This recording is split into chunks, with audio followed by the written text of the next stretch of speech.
예, 김태형의 인물 본색 시간이 돌아왔습니다. 오늘도 한 개인의 심리, 도대체 저 사람 왜 저러는 거지?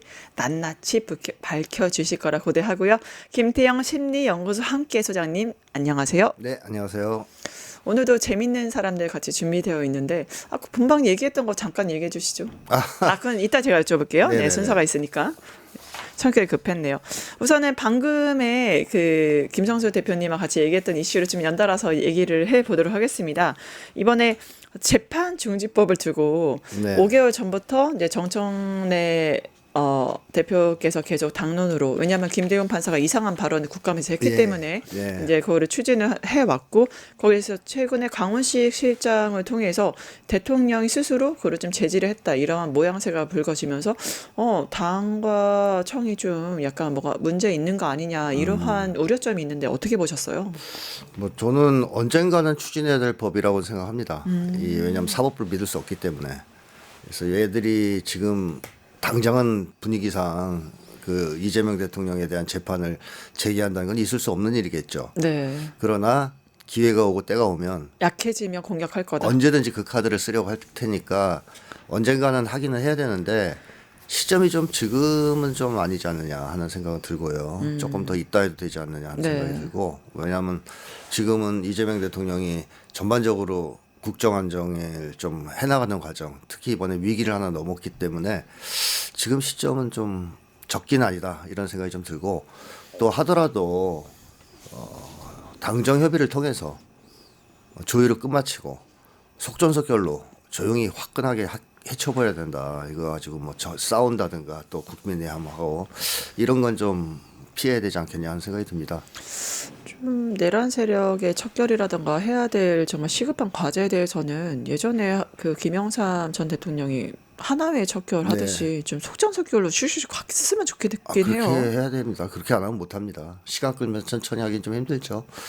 저는 순서로 봤을 때는 이 국정안정법보다 오히려 조의대를 어떻게 좀 처리하는 게 탄핵? 시급하지 않았을까. 네. 탄핵이라든가 뭐 법원조직법 개정을 통해서 정년으로 이렇게 날리는 방법이든지 그걸 써서 조의대의 준동부터 좀 잡아놓고 이런 걸 추진했으면 훨씬 더 설득력이 있었을 것 같고, 또 반발도 적었을 것 같은데 이게 좀 순서가 좀 바뀐 거 아니냐 하는 생각도 그렇죠. 있어요. 인사권이 조의대한테 있다 보니까 네. 지금 뭐 내란 재판에서 우리 직위원 막 웃고 있고, 네, 네. 가족 오락관 뭐 이렇게 오락프로 만담프로 진행하고 있고, 이런 행태를 보이고 있어 국민들 굉장히 분노하고 있잖아요. 그래서 네.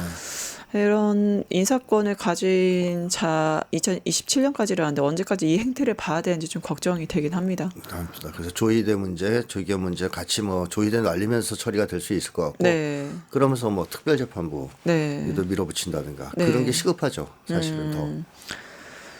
사법 정의가 언제 설지는 잘 모르겠네요. 다시 좀 돌아와서 이러한 뭐 갈등의 양상으로 그려짐에도 불구하고 정청래 이제 더불어민주당 대표, 이번에 에이펙도 A급이고 이제 시정 연서도 A급이다, 이런 식으로 대통령 굉장히 치하하는 말을 했어요. 어떻게 보셨어요? 그거 뭐 욕하면 안 되지 않습니까? 당연히. 그러면 짜고 치는 고수톱으로 보시는 건가요, 아니, 지금? 그건 아니고 당연히 저는 거기서 칭찬을 안 할 수 없을 것이다 하는 생각이 듭니다. 집권 여당이라서, 예, 야당이 아니니까. 예, 국힘당이 아닌 이상 거기 뭐 거기다 B라든지 C라든지 이런 얘기는 할 수 없을 것이라고 봐요. 그래서 그거는 뭐 의도가 있든 없든 상관없이 흐름에는 부합되는 발언이었죠. 거기서 욕할 수는 없는 거죠. 근데 이게 또 보수 진영에서는 이제 이런 식으로 막 이런 행태들에 대해서 이렇게 그 좀 해석을 합니다. 이재명 대통령이 경고를 한 거 아니냐. 정청래 대표 내 이름 팔아서 자기 정치 하지 마. 이런 행태를 보인 게 아니냐. 이렇게 지금 공세를 펼치고 있거든요. 어떻게 보세요? 뭐 갈등이나 뭐 소통이 좀 안 되는 측면이 있을 수 있어도 그 보수 세력이 주장한 것처럼 뭐 엄청난 서로 간의 싸움이 있다든가 이해관계가 충돌한다든가, 전 그런 정도까지라고는 판단 안 하는데요. 좀 지켜봐야 된다고 보는데, 보수 세력은 조금이라도 틈이 보이면 물고 뜯죠. 막 이제 포장을 하지 않습니까? 이게 불협화음이 났다, 뭐 이제 서로 싫어한다, 미워한다 이렇게 얘기하는데, 뭐 그 정도까지 조율이 안 될 수 있는 정도로 지금 서로 충돌하고 있을까 하는 점에 대해서 의문이 좀 있습니다. 그 보수 세력이 또는 보수 언론이 주장하는 만큼은 아닐 것이다라고 보고 있어요. 그래서 이게 그 저희가 지금 팬덤이 우리 안에서도 팬덤이 분화되는 게 아니냐고 하면서 네. 특정 영상이 계속 회자가 돼요. 이전에 이재명이 싫다 이렇게 오래전에 말씀하셨다 그 영상 하면서 역시 정청래 이런 사람 아니냐, 자기 정치하는 사람 아니냐, 문제 있는 거 아니냐 이렇게 지금 가고 있거든요. 어떻게 네. 보셨어요? 뭐 그런 거는 지금은 좀 너무 과거 걸 이렇게 끌어내는 건 좋지 않다고 봅니다. 왜냐하면 네. 과거에 유시민 씨도 이재명 대통령을 별로 좋게 평가하지 않았었고요. 아, 유시민 평론가도 그랬었죠. 예. 그 공개 토론 자리에서도 조금 뭐라고 할 정도로 그러다가 이제 중간에 바꿨단 말이에요, 입장을. 그래서 그게 과거에 이재명 대통령을 처음부터 지지했던 사람이 몇이나 될까 하고 본다면 뭐 많지는 않을 것이라고 생각합니다. 초기에 이재명 대통령이 활동할 때 지지하는 국회의원이 6명밖에 안 됐다는 얘기도 제가 들은 적이 있었거든요. 그렇죠. 예, 이제 그런 걸 이제 뚫고 지지세가 확대되어 온 겁니다. 네. 물론 이제 발언이 좀 세요. 세기는 정청래 대표가 말을 좀 세게 하죠. 네, 브레이크가 없다는 얘기도 있죠. 네네, 좀 말을 좀 심하게 한다 그럴까, 유연하게 하지 않고 그런 측면은 있지만 과거에 지지하지 않았다고 해서 그게 지금까지 욕을 먹어야 될 이유는 좀 아니다 이런 생각은 들고 지금부터 하는 행동이 훨씬 더 중요하지 않겠느냐 하는 생각이 듭니다. 지금부터 과연 이재명 대통령의 국정 운영을 잘 뒷받침해주고 개혁 과제를 충실히 추진하느냐 아니면 땅꿈을 꾸느냐 뭐 이런 게 이제 드러나지 않겠습니까? 그러면 아직은 자기 정치를 한다는 그거는 좀 과도하다라고 보시는 것 같은데 뭐 이제 비판적으로 볼 필요는 있겠죠. 그런가 안 그런가를. 그런가 안 그런 그거는 기준점이 뭘까요? 이게 자기 정치를 한다 안 한다의 기준점을 우리가 뭘로 볼 수 있을까요? 그러니까 뭐 예를 들면 국가적 대사라든가 개혁 과제 같은 걸 등한시하고 자기 세를 불리려고 한다든가 자기 사람을 여기저기 심으려고 한다든가 뭐 이런 행태만 한다면 그게 자기 정치라고 평가할 근거가 되겠죠. 근데 저는 자기 정치도 잘하는 사람은 현명하게 이 시국의 흐름을 잘 파악해서 하는 사람이 자기 정치를 잘하는 사람이라고 봐요. 설사 개인적 이기심이나 야심이 있다 하더라도 흐름을 잘 읽고 그걸 따라가야 되지 않겠습니까? 네네네. 뭐 이재명 대통령은 기본적으로 자기 정치라는 사람은 아니었다라고 보지만 만약에 자기 정치라고 가정한다면 자기 정치를 기가 막히게 한 거죠. 왜냐하면 박근혜가 탄핵을 요구하는 국민적 요구가 엄청 높았을 때 그거를 대변해서 박근혜 탄핵을 외친 정신이 없었습니다. 네. 그때 이재명 유일하게 정치인으로서는 시위 현장에 나왔었죠. 맞습니다. 굉장히 강한 인상을 줬습니다. 맞습니다. 그게 이제 국민적 요구를 대변하는 거잖아요. 그거는 저는 추구형 정치인으로서 당연히 국민과 함께 한 일이라고 생각합니다만 자기 정치를 하는 사람도 그렇게 했어야 된다는 거예요. 머리가 좋으면. 그러니까 국민적 요구가 뭔지 읽고 좀 앞서 나가면서 그거를 대변해 나가는 게 자기 정치의 성공 비결이기도 합니다. 그러니까 사기를 칠래도 상대방이 원하는 거를 들어주면서 쳐야 되는 거 아니겠습니까? 네. 그래서 국민적 요구를 잘 대변해야 되고 또 이재명 대통령은 선도적인 개혁 의제 같은 걸 제안해 왔죠.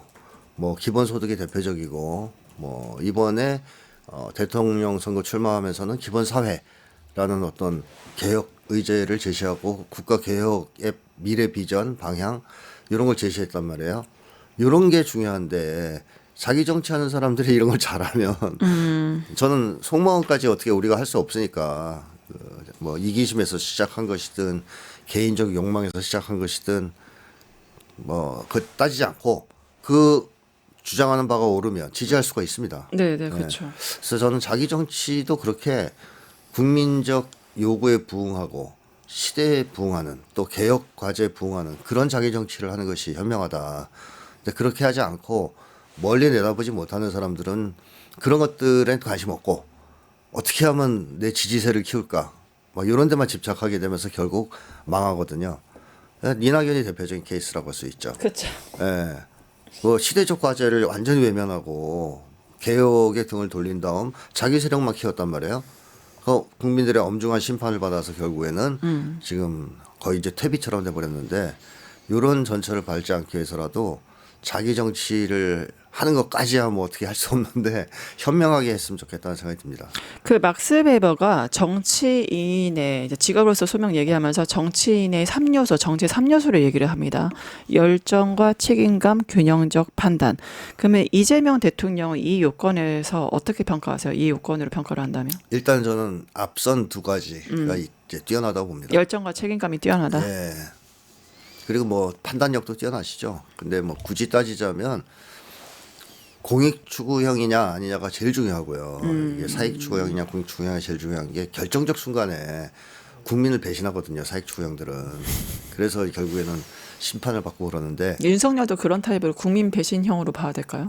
그 윤석열은 뭐 그런 범죄조차 그것도 들어가지 못하는. 그런 범죄조차 넣지 못할 정도의 하류 인간이다. 이제 네. 그야말로 넣는 것조차 아깝다. 술만 먹기를 좋아. 술만 네, 먹는 거만 그렇죠. 관심. 노브레인이었죠. 예, 거기 이제 김건희가 이제 사익 추구형 정치인이라고 할 수 있는데 뭐 뒤에 숨어 있는. 아, 김건희가 진짜 정치인이었네요. 어떻게 보면 그렇죠. 정치를 김건희가 했고 국가 운영도 지금 보면 김건희가 한 거로 드러나고 있는데. 네, 이러면 핸드폰도 밝혀졌는데 이따 얘기하도록 하겠습니다. 그래서 이제 그게 제일 중요하고요.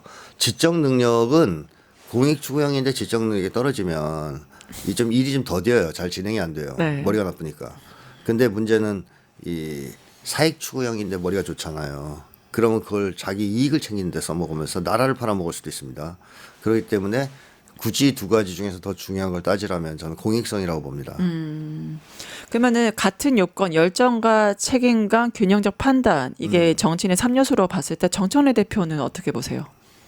뭐 이제 공익 추구형이냐 사익 추구형이냐가 지금 논란이 되고 있는 거 아니겠습니까? 네. 결국 네. 그게 이제 판단이 돼야 되겠고 네. 이 균형적 판단도 제가 좀 아쉽다는 거예요. 아까 얘기했듯이 뭐 자기 정치를 하실 수도 있고 아닐 수도 있어요. 오해받는 거일 수도 있지만 자기 정치도 상황에 잘 맞게 이렇게 국민들이 박수 쳐줄 만하게 해야 이제 자기의 지지세가 확대되고 미래가 열릴 텐데 그런 점에서도 좀 판단을 정확하게 내리는 쪽은 아니지 않느냐는 좀 아쉬움이 있습니다. 네, 실제로 이제 타임라인을 좀 보면서 얘기를 하면 이제 자기 정치냐 아니냐, 뭐 공익이냐 사익이냐 그런 거 봤을 때는 이제 팩트 체크가 선제가 돼야 되는데 네. 먼저 검찰 개혁에 있어서 이제 정청래 대표 같은 경우는 추석 전에 검찰 개혁하자. 근데 이제 그 대통령실에서는 이건 충분히 조율해야 된다. 그러니까 특검법에 대해서도 이제 그 서로 다른 이견이 있었고 좀 다르게 가자. 이제 원치 않는 결과다. 이런 식으로 했었고. 그다음에 최근에는 아까 말씀드렸 재판 중지법에 대해서도 이제 추진을 5개월 전부터 했는데 이제 네. 대통령은 원하지 않는다. 이런 식으로 중지가 됐던 사안들을 봤을 때 이게 뭐 두 번까지는 우연일 수 있는데 세 번이 과연 우연이냐 이렇게 해석하시는 분들도 있거든요. 그렇죠. 뭐 앞으로 계속되면 필연이다 이렇게 봐야 되겠죠. 네, 필연까지 가는군요. 네, 반복된다면 네.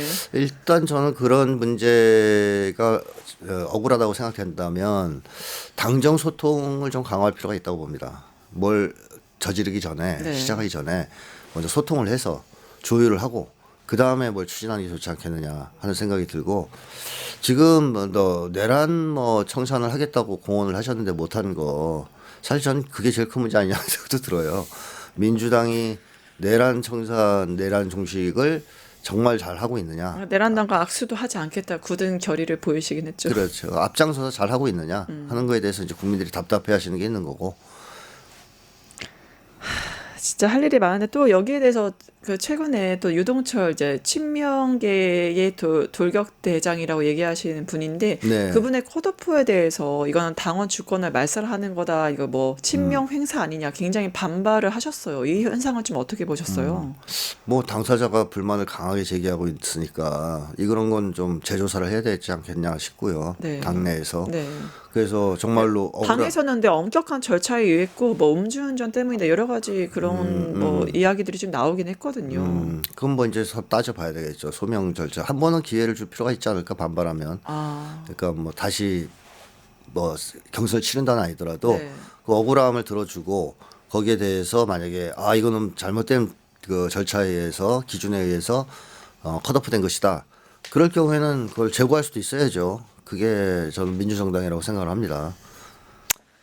결국에는 이제 항상 얘기하잖아요. 두 개의 태양이 있을 수 없다. 그러니까 권력은 아버지와 아들 사이에서도 나눌 수 없다.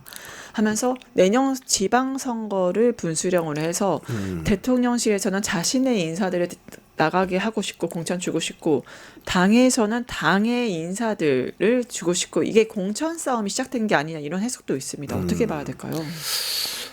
저는 아버지 아들이 권력을 나눌 수 없다는 것은 사익 추구형 정치인들을 두고 하는 얘기인 것 같고요. 네. 공익 추구형들은 나눌 수 있어요. 충분히. 아 그렇군요. 대의를 위해서. 가르마를 탈 수 있군요. 대의를 위해서. 그러니까 개인적인 어떤 갈등이나 개인적인 차이 그걸 극복하게 해주는 게 바로 이제 대의입니다. 그래서 제가 주로 얘기한 공익성이죠. 네. 그래서 만약에 대통령실이 공익을 목적으로 공천을 하려고 한다면 그건 문제가 없지만 네. 뭐 대통령실이 자기 정치를 하려고 한다. 그것도 문제죠. 당만 그렇지. 문제겠습니까? 그래서 저는 공천의 기준은 이 시대에 부합되는 개혁을 할 수 있는 적임자들을 누가 추천하느냐. 그래서 만약에 이제 쌍방이 이제 그런 사람들을 막 찾아내서 적극적으로 추천한다 그러면 조정 못할 이유가 있겠습니까? 다만 그게 아니고 한쪽은 사익을 추구한다든가 양쪽이 다 사익을 추구한다 그러면 이거는 난리가 나겠죠. 그래서 해결 불가능합니다. 그렇죠. 중재가. 네. 그래서 저는 다음번 공천 때의 기준은 어느 쪽이냐보다 개혁성이 있느냐 없느냐 또 이재명 정부의 국정 운영에 도움이 될 만한 사람이 아니냐 뭐 이런 기준으로 공천이 돼야 되지 않느냐. 그래서 그때 공천하는 사람들을 좀 보면 대략 속마음이 드러나지 않겠습니까?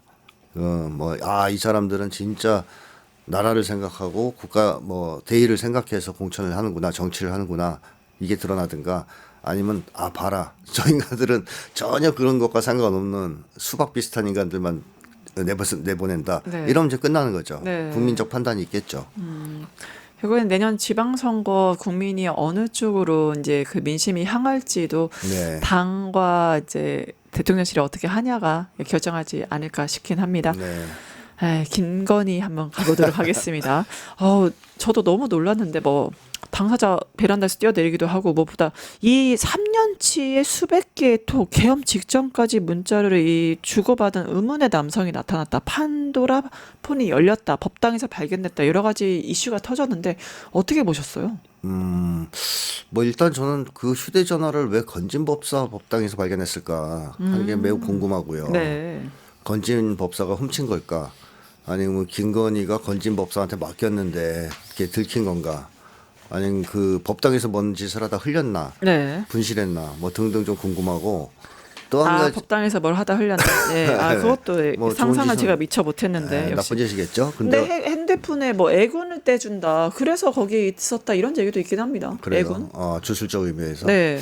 뭐 어쨌든 이유가 좀 궁금한데 그게 이제 휴대폰이 왜 거기 있었을까? 그게 좀 밝혀져야 될 것 같고 그 다음에 김건희가 그 휴대폰을 왜 안 치웠을까? 왜 안 치웠을까? 치웠을까? 그러니까 소중한 그 남자와의 추억이 담겨 있어서 그런 걸까요? 그러면 아니 치워서 어디 숨겨놔야죠. 그 법당이 조사받을 거를 예상은 전혀 못했을까 싶기도 하거든요. 아니 애군을 뗀다잖아요. 주술이 더 중요하다. 주술이 더 중요해요.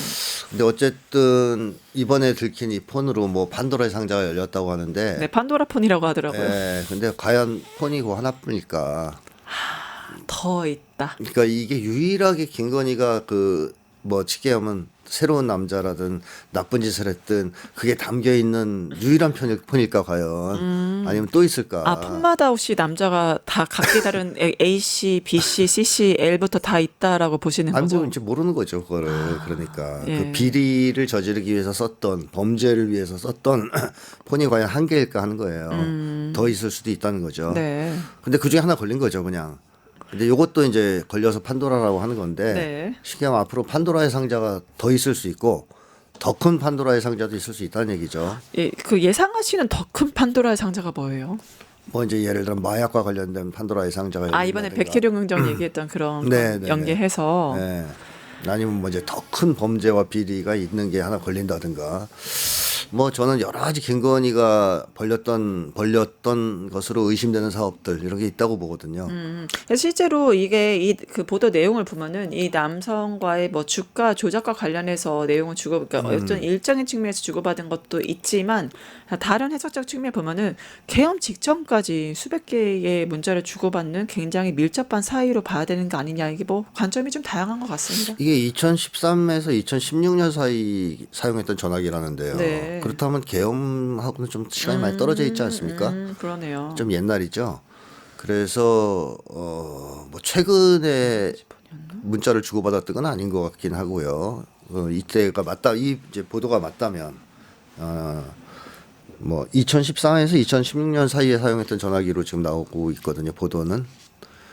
그래서 계엄 직전까지 한 건 아니지 않느냐 하는 생각은 좀 드는데, 어쨌든 수백 개의 그 문자를 주고받았다, 이런 거는 한동훈 이래 처음 있는 일입니다. 네. 한동훈 카톡이 수백 개가 넘었었죠. 아, 그러면 이 의문의 남성은 거의 한동훈급인 거네요. 그렇죠.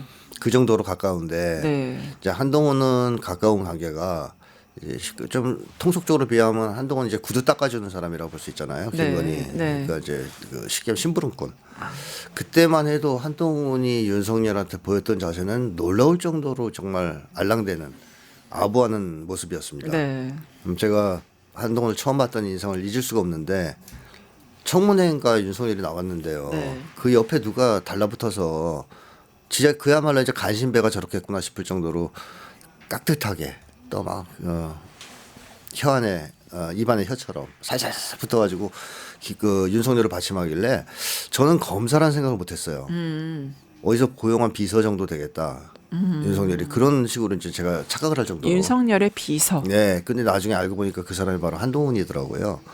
그때만 해도 한동훈은 그 정도로 정말 윤석열한테 정말 깍듯했습니다. 딱 대하는 자세, 말투, 뭐 모든 게. 그래서 그런 걸 봤을 때 김건희와 뭐 한동훈의 관계도 짐작할 수 있겠죠.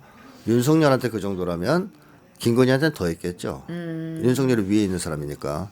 그래서 그 카톡을 주고받은 것도 저는 어떤 점에서는 김건희가 한동훈에게 여러 가지 지시를 직접 내렸을 가능성도 있고요. 그건 그렇게 지시 직접 내린 한마디로 한동훈에게는 위대한 영도자일 텐데 네. 그 위대한 영도자에 대한 특검법을 이제 한동훈이 수긍을 하면서 추진을 하려고 했고 나중 최근에 윤석열의 발언은 총으로 쏴서 죽이고 싶었다 이런 발언까지 하거든요. 이 그렇죠. 일련의 정황은 좀 어떻게 보세요? 그러니까 이제 김건희가 그렇게 자기 밑에서 꼬붕이 노릇하던 놈이 네. 그리고 뭐 카톡으로 그런 거 물어봤을 수 있어요. 윤석열이 지금 술 먹냐 뭐 하냐 감시를 이제 요구했을 수도 있고, 야 성열이 지금 그 수배망에서 벗어났다 잡아와 이런 거를 시켰을 수도 있는, 한마디로 집사 노릇했던. 집사. 예, 그러니까 뭐 좋게 표현하면 집사고 나쁘게 하면 노예죠. 그게 이제 한동훈이었는데 그 한동훈이가 감히 이렇게 대며든 거 아니에요. 그렇죠. 김건희 특검법도 그렇고. 쉽게 네. 키우던 개가 이제 물고 막 주인한테 덤빈 격이 되는 거거든요. 아, 개가 문 거군요. 그러니까 김건희 입장에서는 엄청나게 분노했겠죠. 그래서 저는 뭐 윤석열은 한동훈하고 그런 정도로 밀접하게 뭘 주고받았을 것 같지도 않아요. 그래서 오히려 김건희랑. 분노가 김건희 발 분노 아니냐. 저는 옛날부터 그 얘기를 했었습니다. 그 초기부터. 아, 이 분노는 윤석열 발이 아니라 김건희 발 분노다. 예. 그래서 그거를 보여줬던 것이 김건희가 한동훈하고 나눴던 메시지를 공개하면서 네. 한동훈을 디스하는 게 나와요. 그리고 그렇게 그거를 뭐라고 혹시 내용 기억하세요? 어떻게 그때 디스했나요? 뭐였더라. 하여튼 뭐 무슨 사건이 터졌을 때 네네. 공개를 했습니다. 한동훈과의 대화를 네네. 주고받은. 그러니까 한동훈이 씹었다 뭐 이런 식으로 지금 하면서 그 당시 한동훈이 엄청난 비판을 받았거든요. 제가 요새 치매 때문에 정확한 기억력을 기억은 잘 못하는데 그 윤석열이가 그거를 받아서 한동훈을 배신자로 지명을 해요. 그러니까 쉽게 얘기하면 김건희가 소재를 제공하고 윤석열이 그거를 가지고 화를 내고 낙인을 찍는 이 장면을 제가 보면서 야 이거는 이 분노는 윤석열 발이라기보다는 김건희 발 분노다라는 생각이 들었었거든요. 그러니까 총쏴 죽여 이 발언의 그 근원지는? 뒷배경은 김건희다. 그러니까 저는 그래 봅니다.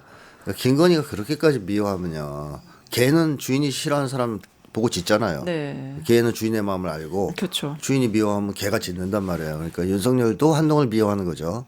같이. 그래서 쏴 죽인다는 발언까지 나왔을 것이라고 보는데 그래서 이미 그러면은 사실 김건희 문자를 한동훈이 익십을 해서 화제가 됐잖아요. 그러면 이미 맞습니다. 그때 그겁니다. 네. 일십도 한 네. 거. 그거. 익십해서 감히 내가 키우던 개가 이렇게 그렇죠. 총으로 쏴 죽여. 그러니까 이 모든 감정의 주체가 윤석열이 아니라 김건희다. 그렇죠. 그리고 그걸 공개함으로써 사람들이 분노하게 하고 그 윤석열이 그거를 공개한 걸 가지고 한동훈 배신자라고 배신자 프레임 프레임을 찍어요. 그때. 네, 네. 그러니까 이제 한마디로 김건희가 물어 이런 거죠. 윤석열한테 한동훈 물어.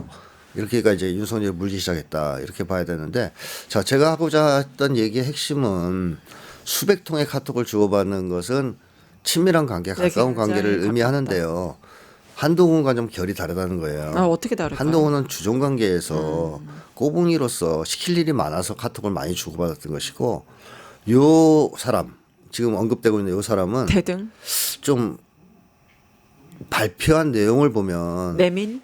예, 개인적인 관계라고 그랬단 말이에요. 네, 그렇죠.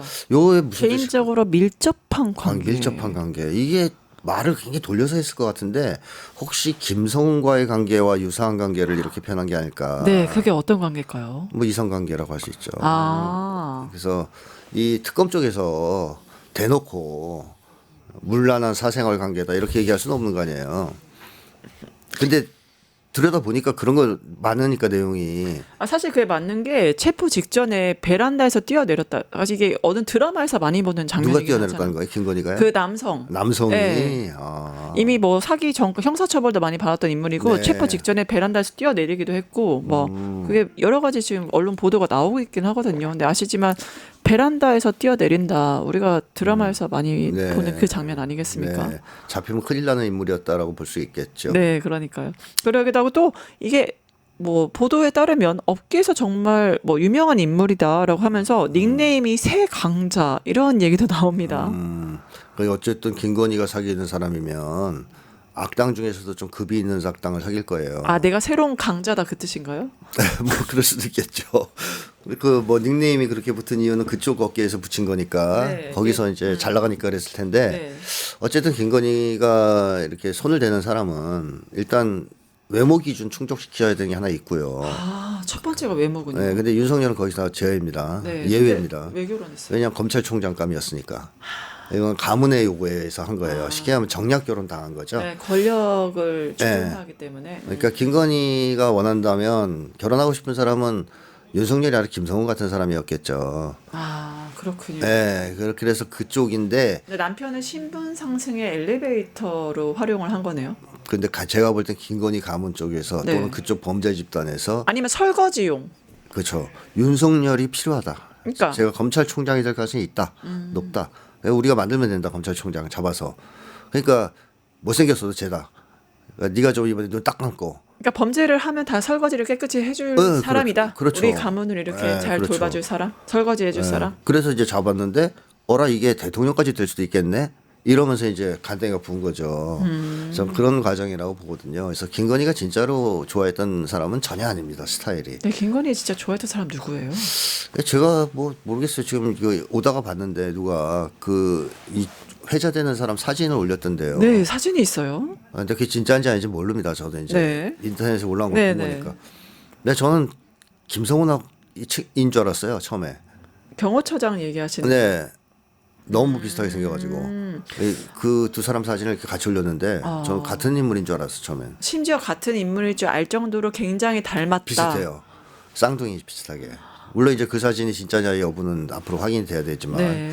그렇다면 어쨌든 김건희는 어느 정도 자기 기준이 있는 거잖아요. 외모에 대한. 그래서 자기가 좋아하는 이상형의 외모가 있는 거죠.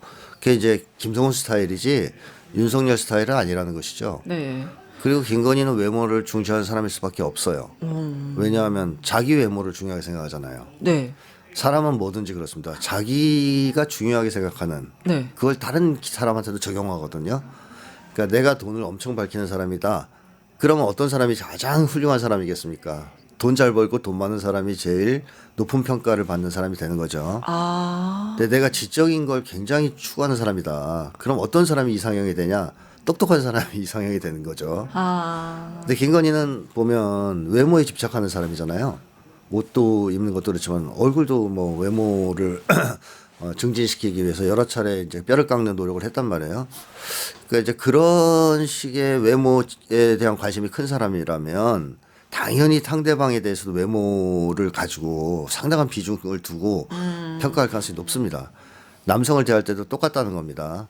따라서 김건희가 사실상 자기 마음대로 결혼할 수 있고 연애를 할 수 있었다면 윤석열은 축에도 못 꼈을 것이다. 저는 그런 생각이 들어요.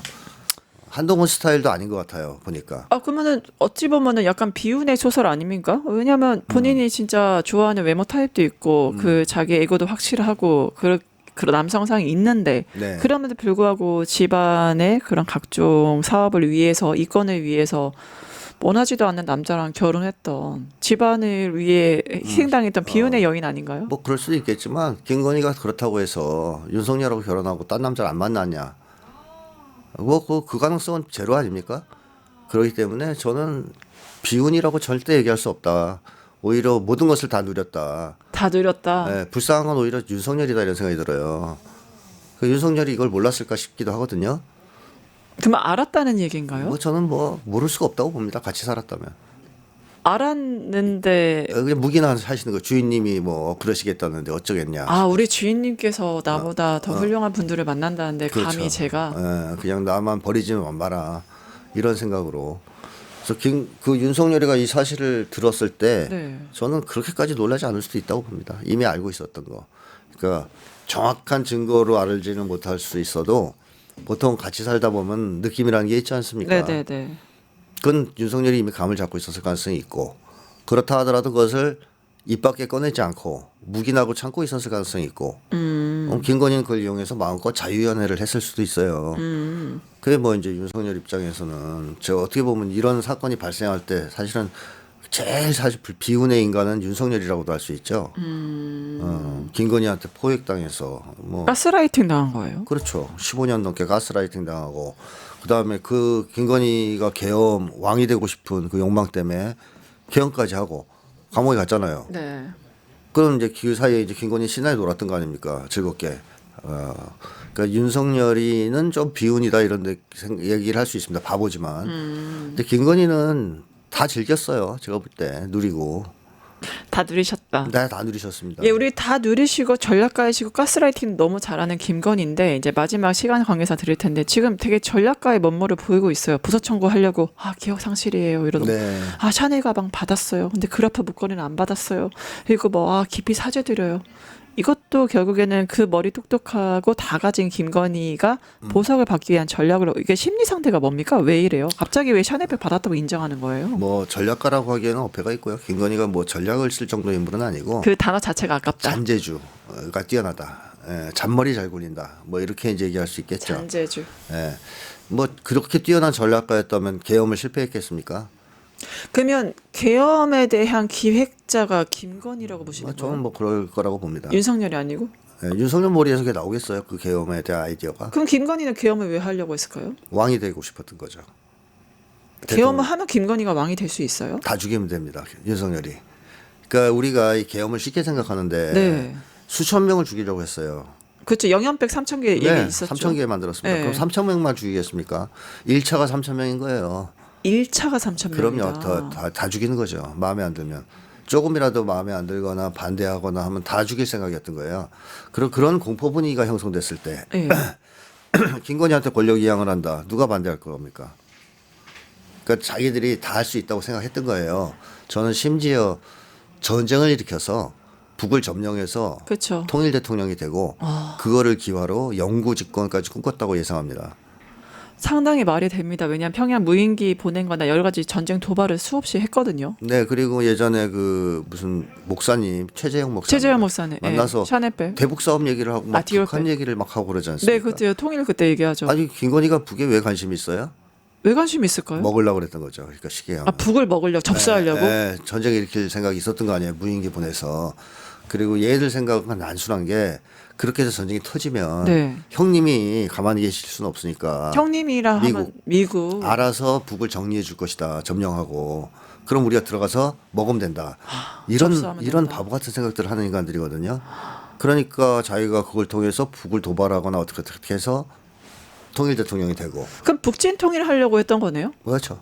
예, 물론 이제 지네가 할 건 아니고 미국을 이용하려고 했겠지만 북진 통일해서 통일 대통령이 되고 영구 집권까지 꿈꿨을 수 있다. 아, 미국이 거기에 순수히 응할 거라고 생각하는 것도 정말 어메이징합니다. 네, 그러니까 이제 바보라는 거예요. 전략가면 그 정도 살고는 못하겠죠. 네. 그러니까 이제 자기들 망상을 가지고 잔재주를 부리고 있는 건데 지금도 잔재주를 부리고 있는 거 아니겠습니까? 네.